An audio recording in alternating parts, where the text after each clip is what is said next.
ये है talks news network और आप देख रहे हैं पॉलिटॉक्स, राजनीति का कच्चा चिट्ठा। बिहार में घटिया निर्माण की पोल लगातार खुलती जा रही है। बीते 2 महीनों में 2 भारी लागत के पुल पानी में ताश के पत्तों की तरह ढह गए। शनिवार को फिर एक पुल उद्घाटन से पहले ही ढह गया।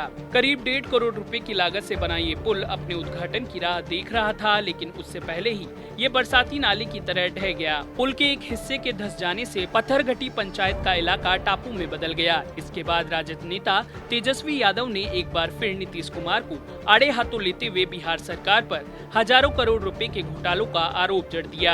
दरअसल किशनगंज में कनकई नदी ने धारा बदली तो उद्घाटन से पहले ही 1.42 करोड़ रुपए की लागत से बन रहा पुल बह गया। घटना दिगल बैंक प्रखंड के पत्थरघटी पंचायत की है। ग्वालटोली के पास से बह रही कनकई नदी ने इन दिनों अपनी धारा बदली है, जिससे गुआबाड़ी के पास पुल धंस गया। पत्थरघटी के ग्वालटोली के पास कनकई नदी का बहाव तेज होने से कच्ची सड़क तेजी से कटती गई। अब पुल के एक हिस्से के धंस जाने से पत्थरघटी पंचायत का इलाका टापू में बदल गया। 20 मीटर डाइवर्जन को नहीं बांधने के कारण करोड़ों का नुकसान हो गया। पुल धंस जाने के कारण इस रास्ते खुद को मुख्य धारा से जोड़ने का आस बरसों से संजोए ग्वालटोली, गुआबाड़ी, दोदरा, कमरखोद, बेलबारी, संथाल टोला आदि गाँवों के हजारों की आबादी का इंतजार एक बार फिर से बढ़ गया है। पिछले 10 साल में कनकई नदी ने काशीबाड़ी, कचना बस्ती तथा मालप्रति जैसे सैकड़ों परिवार वाले गांवों को नक्शे से गायब कर दिया है। ग्वालटोली का क्षेत्रफल भी पिछले कुछ वर्षों से लगातार छोटा होता जा रहा है। इस साल नदी से निकले नई धारा ने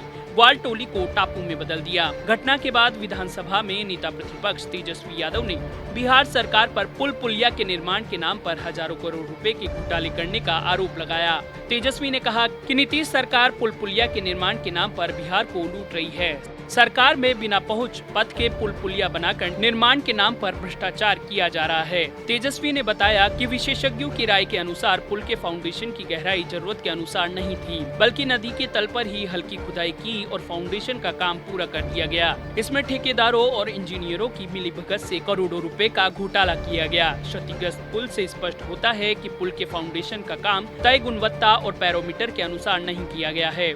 हजारों करोड़ के लगातार टूटते पुलों और सड़कों के घोटालों के लिए भ्रष्ट नीतीश सरकार दोषी है। गौरतलब है कि किशनगढ़ से पहले गोपालगंज में 263 करोड़ रुपए और 509 करोड़ रुपए के 2 बड़े पुल के अप्रोच रोड पहले ही टूट चुके हैं। इनमें से एक उद्घाटन के 1 महीने के बाद और दूसरा उद्घाटन से 1 घंटे पहले पानी के तेज बहाव में ढह गया। मुख्यमंत्री नीतीश कुमार ने एक पुल का उद्घाटन तो केवल खानापूर्ति के लिए किया, क्योंकि पुल टूटा हुआ था। हर बार सरकार और इंजीनियर्स ने पानी के तेज बहाव और बारिश का बहाना बनाया, जो किसी भी तरह से उपयुक्त नहीं है। जबकि सच तो यह है कि आवागमन को देखते हुए छोटी बड़ी नदियों के पानी के बहाव की जरूरत के अनुसार ब्रिज का निर्माण होता है। ऐसे में करोड़ों रुपए की संपत्ति का इस तरह पानी में बह जाना किसी भी लिहाज से ठीक नहीं है। इस पर तेजस्वी का मुख्यमंत्री नीतीश कुमार पर हमलावर होना सत्ताधारी पक्ष की मुश्किलें आगामी विधानसभा चुनाव को देखते हुए पसीने छुड़ाने जैसी है। पॉलिटॉक्स ब्यूरो, बिहार। ये है टॉक्स न्यूज नेटवर्क और आप देख रहे हैं पॉलिटॉक्स, राजनीति का कच्चा चिट्ठा।